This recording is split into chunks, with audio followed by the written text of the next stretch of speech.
Academy में आप सभी का स्वागत है। जैसा कि आप देख पा रहे होंगे कि जो कक्षा 10 का विज्ञान का पेपर है उनमें से जो खंड ग है उसे आज हमारे द्वारा हल कराया जाएगा और एसीसी जो एकेडमी यूट्यूब चैनल है उसके ऊपर अपलोड किया जाएगा। तो आप लोग जो है वहां से जाके इसे देख सकते हैं, अपना कमेंट छोड़ सकते हैं और लाइक करके हमें मोटिवेट कर सकते हैं। अब आप देख सकते हैं जो सामने प्रश्न लिखे गए हैं, यह बहुविकल्पी क्वेश्चन है जो कि 4 होंगे। हम उससे पहले बता दें कि 824 यंजे जो अंसाल पेपर का सेट है इसे हम सॉल्व करेंगे। इस प्रक्रिया में हमारा जो पहला प्रश्न आता है विकल्पी का, वह दिया गया है कि मनुष्य के हृदय में कोष्ठों की संख्या होती है। सबसे पहले हम जान लें कि जो हृदय के कोष्ठ होते हैं इन्हें हम किस नाम से जानते हैं। जैसा कि आपको पता होना चाहिए कि हृदय के जो कोष्ठ होते हैं उनमें से एक कोष्ठ को हम अलिंद कहते हैं, एक कोष्ठ को अलिंद कहते हैं तथा दूसरे कोष्ठ को निलय कहते हैं। अर्थात जितने भी जीव पाए जाते हैं उनमें जो हृदय होता है वह या तो अलिंद से मिलकर बना होता है या तो निलय से मिलकर बना होता है। जबकि प्रश्न में पूछा गया कि जो मनुष्य है इसके हृदय में कोष्ठों की संख्या कितनी होती है, तो आपको पता होगा कि मनुष्य के हृदय में कोष्ठों की संख्या कितनी होती है, 4 होती है। अर्थात मनुष्य के हृदय में जो अलिंद होते हैं वे 2 की संख्या में होते हैं तथा जो निलय होते हैं वे 2 की संख्या में होते हैं। इस प्रकार से टोटल मनुष्य के हृदय में कोष्ठ की संख्या कितनी हो जाती है, 4 हो जाती है। अब हम कह सकते हैं जो अलिंद होता है वह हृदय के ऊपरी भाग की तरफ पाया जाता है, जबकि जो निलय होता है वह हृदय के निचले भाग की तरफ पाया जाता है। और यदि हम एक चीज देखें तो हृदय की दीवारें जो होती हैं वो पतली होती हैं, जबकि जो निलय की दीवारें होती हैं वह क्या होती हैं, मोटी होती हैं। जैसा कि ऑप्शन में आप देख सकते हैं 3 भी दिया गया है, तो हम आपको बता देना चाहते हैं कि जो सांप होते हैं, आप जानते होंगे कि जो सांप होते हैं, जो मेढक होता है, या तीसरे नंबर पे आप कर सकते हैं घड़ियाल। अर्थात सांप, मेढक तथा घड़ियाल में जो हृदय होता है उसमें कितने कोष्ठ पाए जाते हैं, 3 कोष्ठ पाए जाते हैं। अर्थात जो इतने भी हम कह सकते हैं या क्या है जंतु हैं, इनमें जो हृदय है वह 3 कोष्ठों में क्या होता है, विभाजित होगा। जबकि ऑप्शन बी दिया गया है 2। तो हम आपको बता दें कि मछलियां जो होती हैं, जो मछलियां होती हैं, अब मछलियों में एक विशेष प्रकार की मछली जिसे हम किस नाम से जानते हैं, शार्क के नाम से जानते हैं। इसमें कोष्ठों, हृदय के कोष्ठों की संख्या कितनी होती है, 2 होती है। हमने देखा कि मनुष्य के हृदय में कोष्ठों की संख्या कितनी होती है, 4। इसी के साथ आप कह सकते हैं जिसको जो कंगारू होते हैं, जो कंगारू होते हैं, जो चिड़िया होती हैं, इनमें भी कोष्ठों की संख्या कितनी होती है, 4 होती है। इसी प्रक्रिया में हम दूसरे प्रश्न की तरफ बढ़ेंगे। जैसा कि आप देख पा रहे होंगे कि दूसरा बहुविकल्पी प्रश्न दिया गया है कि द्वार कोशिकाएं किसमें पाई जाती हैं। द्वार कोशिकाएं किसमें पाई जाती हैं? पहला विकल्प है जड़ों में, दूसरा है रंध्रों में, तीसरा है वात रंध्रों में, और डी ऑप्शन दिया गया है इनमें से कोई नहीं। तो इस प्रश्न का सही आंसर होगा कि जो द्वार कोशिकाएं पाई जाती हैं वह कहाँ पाई जाती हैं, रंध्रों में पाई जाती हैं। द्वार कोशिकाएं रंध्रों में पाई जाती है। आपने पढ़ा होगा कि द्वार कोशिकाएं जो होती हैं वह कैसे होती हैं, जो स्टोमेटा होता है उसमें पाई जाती हैं, और इन द्वार कोशिकाओं में जो होता है हरित लवक पाया जाता है। आपको पूछा जाएगा कि बहुत इंपॉर्टेंट क्वेश्चन कभी कभी बन जाता है कि क्या द्वार कोशिकाओं में हरित लवक पाया जाता है, तो आपका आंसर होगा हाँ, द्वार कोशिकाओं में क्या पाया जाता है, द्वार कोशिकाओं में हरित लवक पाया जाता है, जिसके द्वारा प्रकाश संश्लेषण की प्रक्रिया की जाती है। यदि आप इस क्वेश्चन को गूगल करते हैं तो आपको जड़ भी मिलेगा, ठीक है, लेकिन इसका जो सही आंसर होगा वह होगा द्वार कोशिकाएं किसमें पाई जाती हैं, रंध्रों में पाई जाती हैं। इसी प्रक्रिया में तीसरा क्वेश्चन है कि पौधों में कायिक प्रवर्धन के लिए कौन कौन सा भाग अधिक अनुकूल है। अर्थात क्वेश्चन दिया गया है कि स्पेशली पौधे में कायिक जनन के लिए कौन सा भाग अधिक अनुकूल है। जबकि आपको पता होगा, सबसे पहले हम देख लेते हैं कायिक प्रवर्धन की परिभाषा क्या होती है, तो आपको पता होना चाहिए कि कायिक जनन जनन का वह प्रकार होता है जिसमें कोई पौधा कायिक भागों द्वारा, किसके द्वारा, कायिक भागों द्वारा नए जीव या पौधे का निर्माण करता है। ऐसे जनन को या ऐसे प्रवर्धन को क्या कहते हैं, कायिक प्रवर्धन कहते हैं।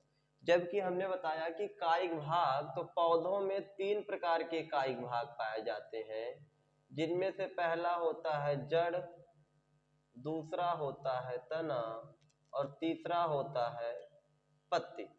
तो इस प्रकार से आप देख पा रहे होंगे कि इस ऑप्शन में क्या दिया गया है, एक स्थान पर तना दिया गया है, बी पे पत्ती दिया गया है, सी पे जड़ दिया गया है तथा डी पे क्या दिया गया है, प्रकलिका दिया गया है।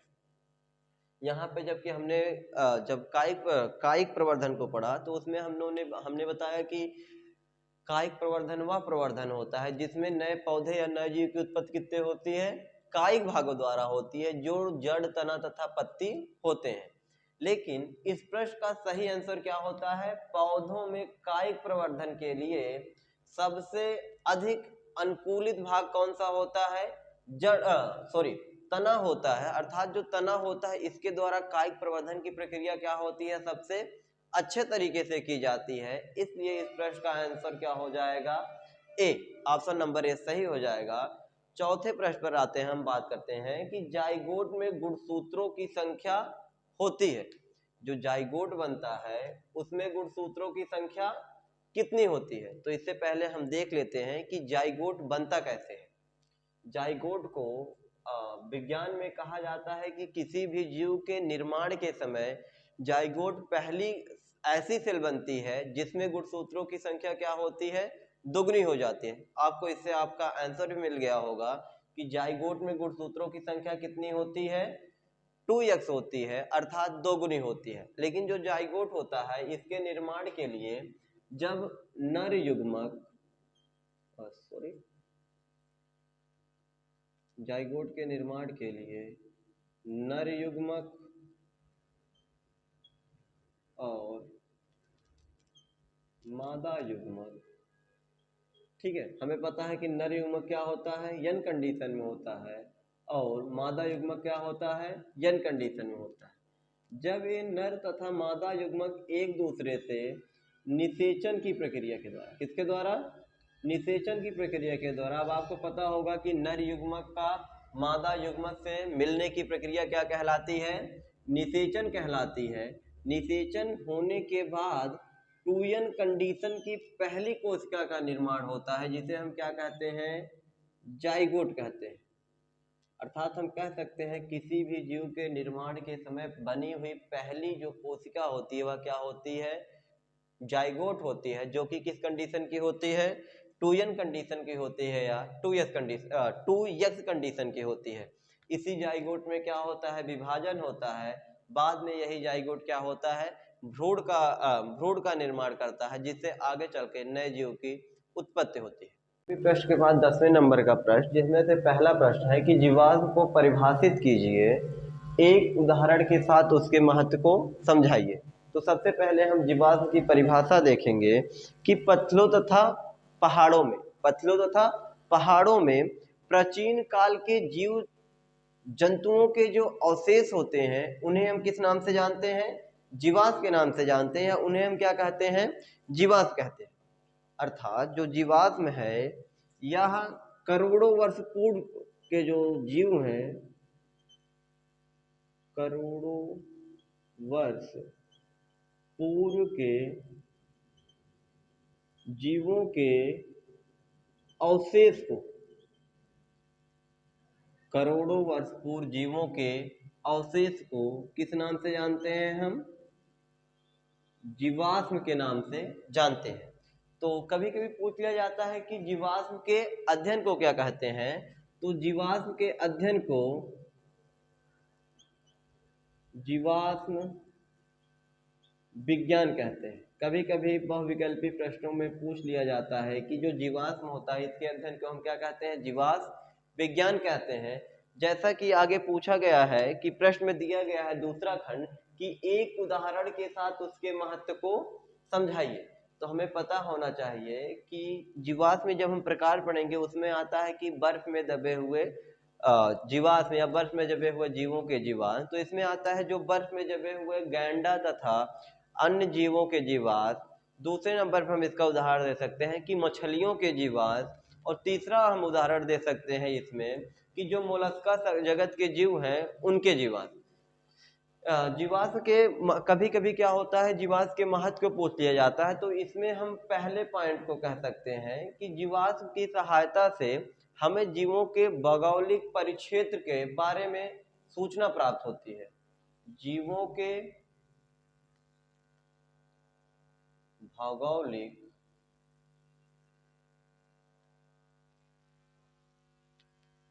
भौगोलिक क्षेत्र के बारे में जानकारी प्राप्त होती है। अर्थात जो जीवाश्म हमें प्राप्त होते हैं वे किस स्थान पर पाए गए हैं, कहाँ पर उनके रहने की जो जीवन प्रकृति थी, कहाँ पे वे पाए जाते थे, उसके बारे में क्या होता है, हमें जानकारी प्राप्त होती है। इसी प्रक्रिया में हम दूसरा पॉइंट कह सकते हैं कि जीवाश्म की सहायता से हम संयोजक कड़ी के बारे में जानकारी प्राप्त होती है। किसके बारे में? संयोजक कड़ी के बारे में जानकारी प्राप्त होती है। जो जीवाश्म होते हैं वह यह बतलाते हैं कि जो नए जीव की उत्पत्ति हुई है वह पुराने से विद्यमान जीवों के द्वारा ही हुई है। उसके बारे में क्या होता है, हमें जानकारी प्राप्त होती है। जबकि हम तीसरे नंबर कर सकते हैं कि जीवाश्म की सहायता से ही हमें जीवों में क्रमिक विकास की जानकारी प्राप्त होती है। किसके बारे में? क्रमिक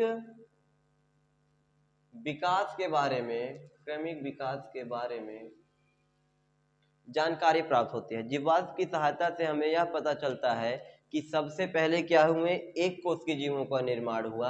बाद में उन जीवों में जो है धीरे धीरे परिवर्तन के बाद क्या होता है, क्रमिक विकास हुआ। इसके बाद बहुकोषीय जीवों का निर्माण हुआ। का के बाद आप देख पा रहे होंगे कि 10 खा दिया गया है। जो प्रश्न पूछा है वायवीय तथा अवायवीय श्वसन में अंतर लिखिए। तो हम पहले बता दें कि यह जो वायवीय श्वसन होता है इसी को हम एक और नाम से जानते हैं जिसे आक्सीय श्वसन कहते हैं, तथा अवायवीय श्वसन को हम अनाक्सीय श्वसन के नाम से भी जानते हैं। वायवीय श्वसन में तथा अवायवीय श्वसन में पहला जो डिफरेंस हो जाएगा या पहला जो अंतर होगा वह होगा कि जो वायवीय श्वसन होता है यह ऑक्सीजन की उपस्थिति में होता है। किसकी उपस्थिति में? ऑक्सीजन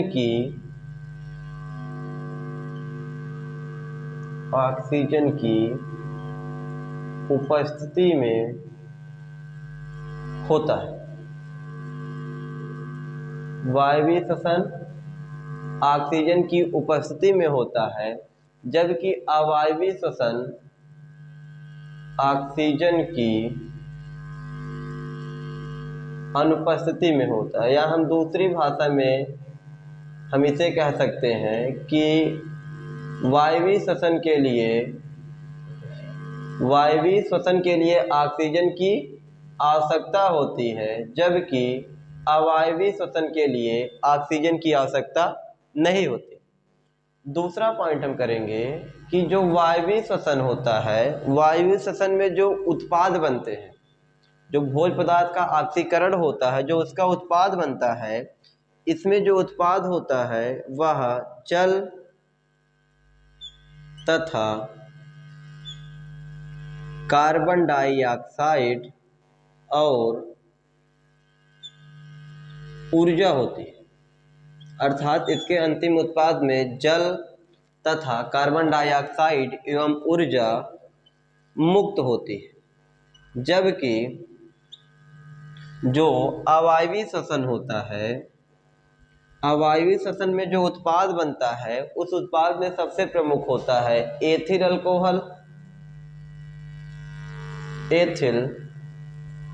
अल्कोहल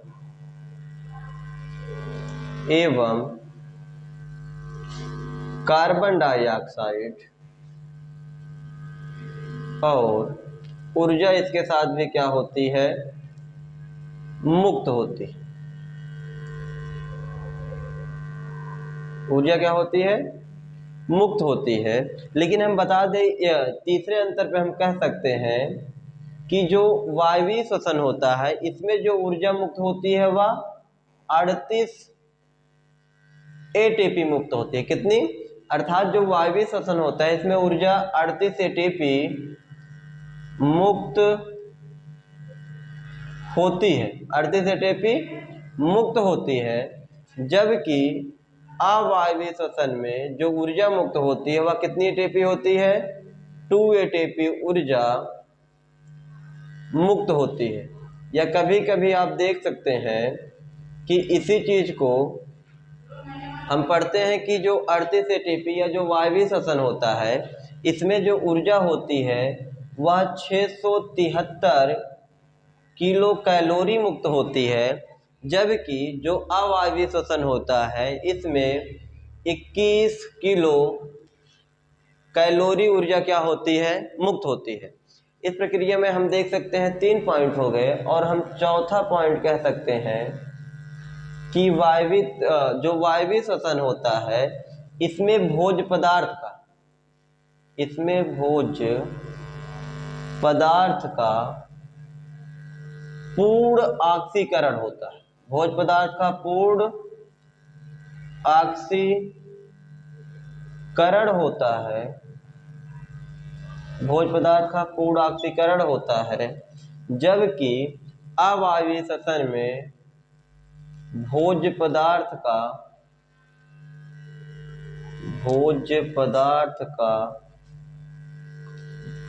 पूर्ण ऑक्सीकरण नहीं होता, पूर्ण ऑक्सीकरण नहीं होता।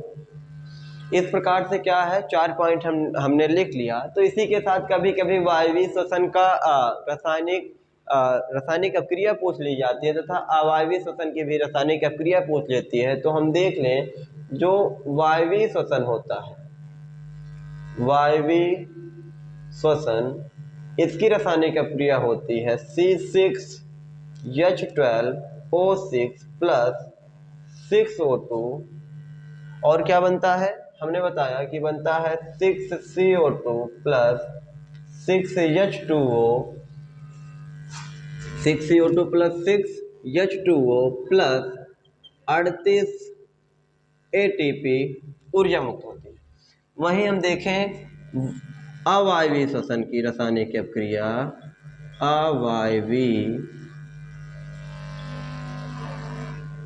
श्वसन की रासायनिक अपक्रिया, तो हम देख सकते हैं इसका होता है C6H12O6 जो कि ऑक्सीजन की अनुपस्थिति में होती है। तो यहाँ पे बन जाते हैं 2C2H5OH plus 2CO2 plus 2 ATP. अब हमने बताया कि या तो आप 38 एटीपी लिखिए या तो 673 किलो कैलोरी ऊर्जा लिख लीजिए, या यहाँ पे हो जाएगा 21 किलो कैलोरी ऊर्जा।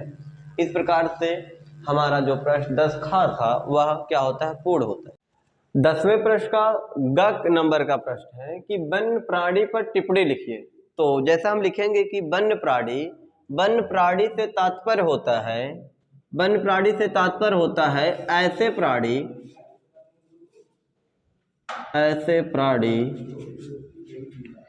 जो स्वतंत्र रूप से वनों में, ऐसे प्राणी जो स्वतंत्र रूप से वनों में प्राकृतिक आवास में पाए जाते हैं, प्राकृतिक आवास में पाए जाते हैं, उन्हें वन्य प्राणी कहते हैं। उन्हें वन्य प्राणी कहते हैं। ऐसे प्राणी जो स्वतंत्र रूप से प्राकृतिक आवास में पाए जाते हैं उन्हें वन्य प्राणी कहते हैं। इसका एग्जाम्पल हम लिख सकते हैं कि जैसे